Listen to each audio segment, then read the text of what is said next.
दोस्तों, स्वागत है आपका आशी स्टोरी वर्ल्ड यूट्यूब चैनल पर। आज की कहानी है बांझ एक श्राप। चुप रहो कविता, मुंह बंद रखो अपना। मुझे कोई जांच नहीं करवानी है। तुमको जो ठीक लगे तुम करो, विकास ने गुस्से में कहा।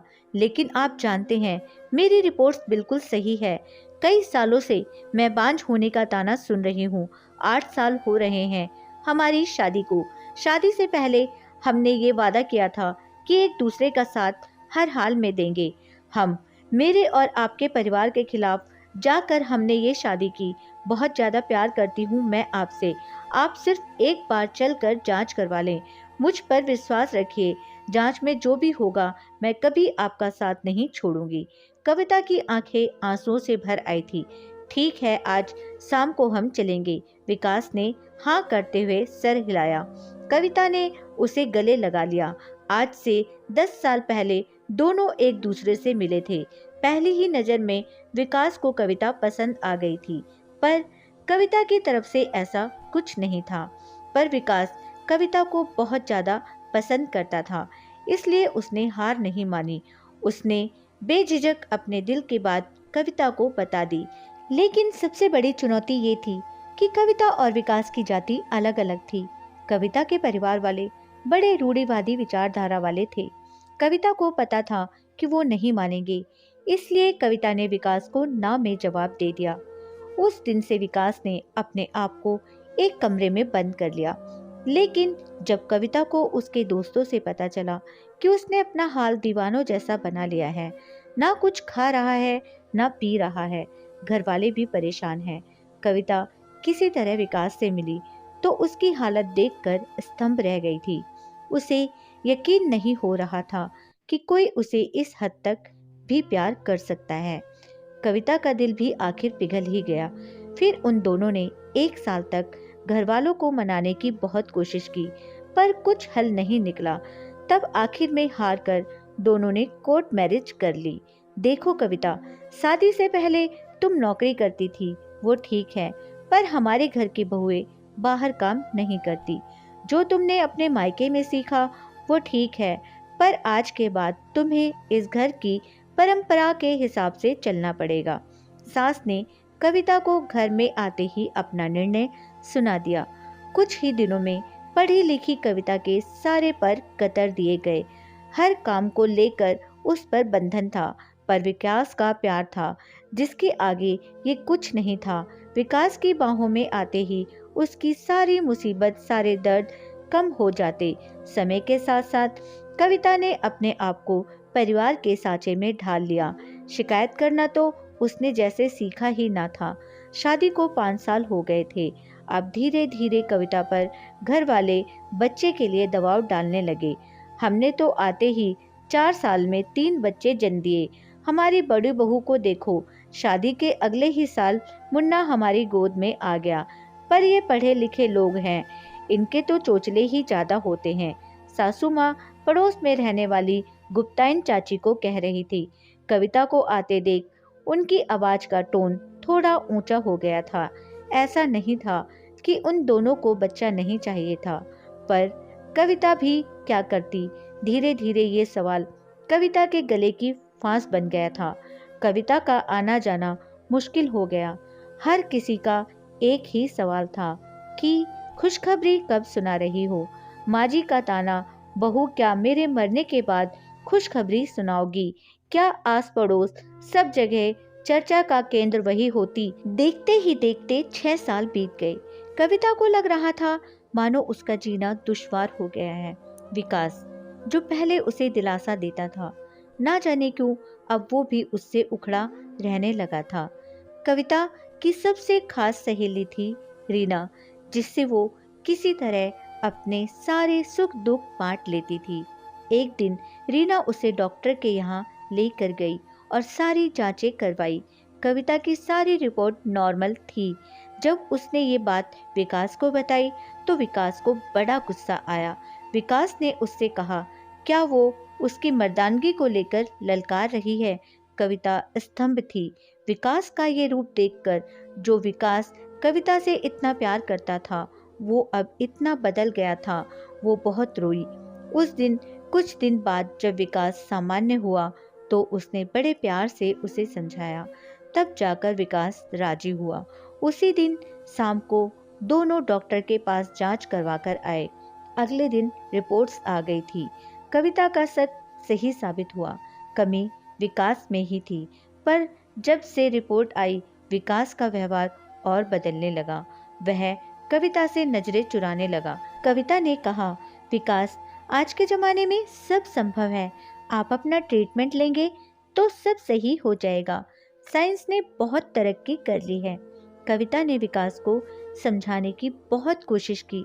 डॉक्टर ने कविता को विकास के लिए दवा भी दी, पर विकास अपनी मर्जी की करता, दवाइयों को इधर उधर फेंक देता। घर वालों का दबाव कविता पर और बढ़ने लगा। कविता जानती थी कि कमी उसमें नहीं, फिर भी वो विकास से बहुत प्यार करती थी, इसलिए किसी को कुछ नहीं बोलती। उसके अपने घर वालों ने तो कब से उससे दूरी बना ली थी। विकास के अलावा उसका कोई था भी तो नहीं। विकास, दुनिया में बहुत से लोग हैं जो माँ बाप नहीं बन पाते। अगर आप हाँ कहें तो हम बच्चा गोद ले लेते हैं। कम से कम इसी बहाने हमें माँ बाप कहने वाला कोई तो आएगा। कविता ने विकास के कंधे पर हाथ रखकर कहा, तो क्या तू पूरी दुनिया को बताना चाहती है कि तेरा पति इस लायक नहीं कि तुझे बच्चा दे सके? जग हंसाई करवाना चाहती है मेरी? खबरदार, आज के बाद किसी डॉक्टर के यहाँ गई तो। विकास ने उसका हाथ झटके से हटाया और आंखें दिखाते हुए उससे बोला। कविता की आंखें भर आई। उसने विकास का ऐसा रूप आज पहली बार देखा। वो पूरी तरह से विकास पर निर्भर थी। उसके पास ऐसा कोई साधन नहीं था जिससे वो कोई ट्रीटमेंट भी ले पाती। विकास उससे और दूर दूर रहने लगा। परिवार वाले भी उससे दूर थे। अब तो उसका हर दिन आंसुओं के साए में गुजरता। देखो विकास की माँ, लड़की बहुत ही खूबसूरत है और हमारे समाज की भी है। मैं तो कहती हूँ अपने विकास की शादी इससे कर दो। कब तक इस बांझ को अपने गले बांध कर रखोगी? गुप्ताइन चाची ने विकास की माँ को ये बात कही। विकास की माँ ने फोटो विकास को दिखाया। माँ विकास की रजामंदी देख रही थी। सुन कविता, अपना सामान पैक कर और निकल इस घर से।